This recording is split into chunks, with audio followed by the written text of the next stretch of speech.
இட்லி தோசைக்கு சாதத்துக்கெல்லாம் கலந்துக்கிற மாதிரி ஒரு சிக்கன் குழம்பு எப்படி பண்ணுறது பார்ப்போம். இதுக்கு தேவையான பொருள் ஒரு 1/2 கிலோ சிக்கன் நல்லா கழுவி சுத்தம் பண்ணி வச்சுக்கோங்க. கொஞ்சம் மசாலா அரைக்கணும். அதுக்கு கொஞ்சம் தேங்காய் துருவல், கொஞ்சமாக பட்டை, லவங்கம், பொட்டுக்கடலை எடுத்துக்கோங்க. சின்ன வெங்காயம் ஒரு 50 கிராமு, ஒரு தக்காளி இது கட் பண்ணி வச்சுக்கோங்க. இந்த பொருளை அரைச்சி பேஸ்ட் பண்ணணும். தாளிக்கிறதுக்கு ஒரு தக்காளி பொடியாக கட் பண்ணிக்கோங்க. ஒரு அரை வெங்காயம் அதுவும் பொடியாக கட் பண்ணிக்கோங்க. ஒரு 10 சின்ன வெங்காயம் தனியாக வச்சுருங்க. பிரிஞ்சி இலை கொஞ்சம், கல்பாசி கொஞ்சம், கருவேப்பிலை, கொத்தமல்லி, சோம்பு, மஞ்சள், வீட்டு மிளகாத்தூள், இதில் மல்லித்தூளும் இருக்குது. இது தேவையான அளவு இஞ்சி பூண்டு பேஸ்ட்டு இதெல்லாம் வச்சு கோழி குருமா எப்படி பண்ணுறது பார்ப்போம். அரைக்க வேண்டிய பொருளெல்லாம் மைய அரைச்சி வந்துடலாம். ஒரு குக்கரில் ஒரு 3-4 டீஸ்பூனு எண்ணெய் எடுத்து சூடான அப்புறமா சோம்பு சேர்த்துருங்க. கொஞ்சம் பிரிஞ்சி இலையும் கல்பாசி சேர்த்துருங்க. வெங்காயம் சேர்த்து நல்லா வதக்கிடலாம்.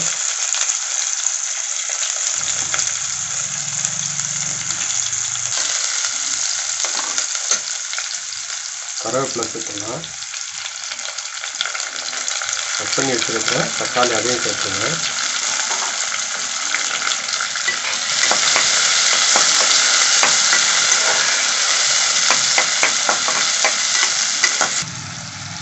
வதங்கின அப்புறமா இஞ்சி பூண்டு பேஸ்ட் வச்சுருங்க.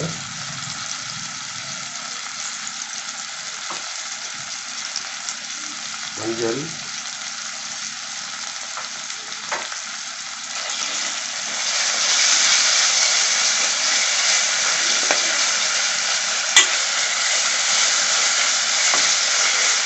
நல்லா கலந்து விட்டுருங்க. தேவையான அளவு கொஞ்சம் கல் உப்பு சேர்த்துக்கலாம். கல் உப்பு சேர்த்திங்கன்னா கொஞ்சம் டேஸ்ட்டாக இருக்கும்.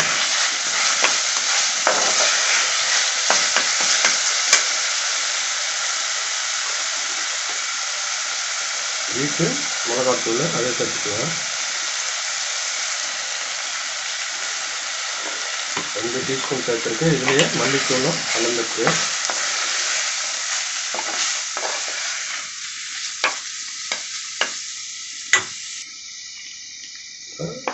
சிக்கன் பீசஸ் சேர்த்துக்கலாம். 1/2 கிலோ சிக்கன் இது.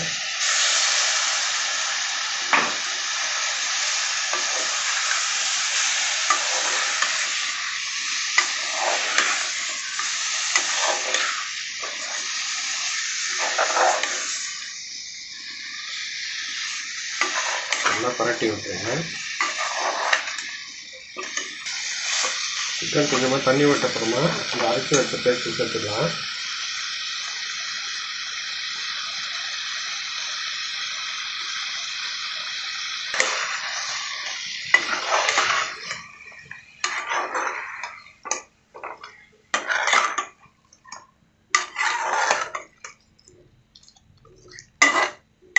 நல்லா சிக்கன் போட்டு வராமல் நல்லா கலந்து விட்டுப்பாங்க.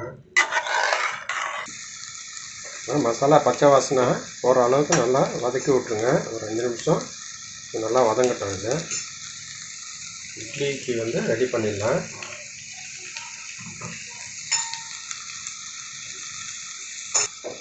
முதல்ல தேங்காய் அரைச்சி சேர்த்துட்டோம். தேங்காய் பின்னாடி கூட அரைச்சி அதை பின்னாடி சேர்க்கலாம். 2 மெத்தட்லேயும் செய்யலாம். இப்போ சிக்கனுக்கு தேவையான அளவு தண்ணி சேர்த்துக்கலாம். மிக்ஸி ஜாரை கழுவி அந்த தண்ணியை சேர்த்துருங்க. 2 டம்ளர் தண்ணி சேர்த்துக்கலாம்.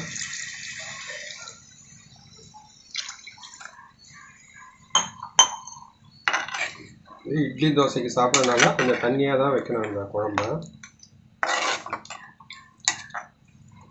உப்பு காரெல்லாம் செக் பண்ணிக்கோங்க.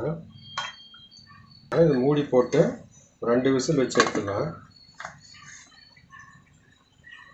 இட்லி மாவை தட்டில் ஊற்றிடலாம். தட்டில் கொஞ்சமாக எண்ணெய் தடவி ஊற்றுனீங்கன்னா ஒட்டாமல் வரும்.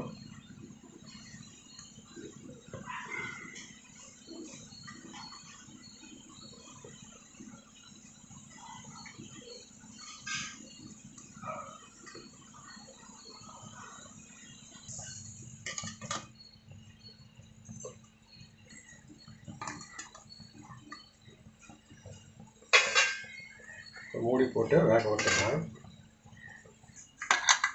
குக்கர் 2 விசிலில் வந்து நிறுத்தியாச்சு. ஒரு 10 நிமிஷம் கழித்து குக்கர் திறந்துடலாம். எண்ணெய் பிரிஞ்சு வந்திருக்கு. கொத்தமல்லி சேர்த்துக்கோங்க. இட்லியும் நல்லா வெந்துருச்சு. இட்லிக்கு சிக்கன் குழம்பு வச்சு சாப்பிடலாம்.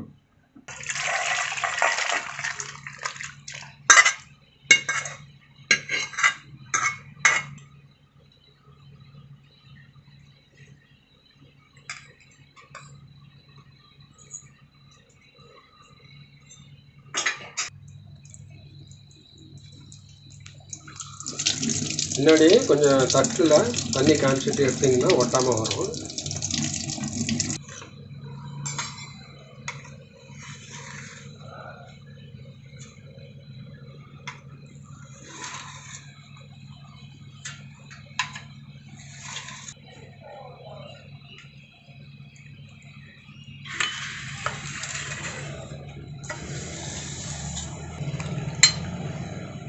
இட்லி சுட சுட இட்லி சிக்கன் குழம்போடு சேர்த்து சாப்பிடலாம்.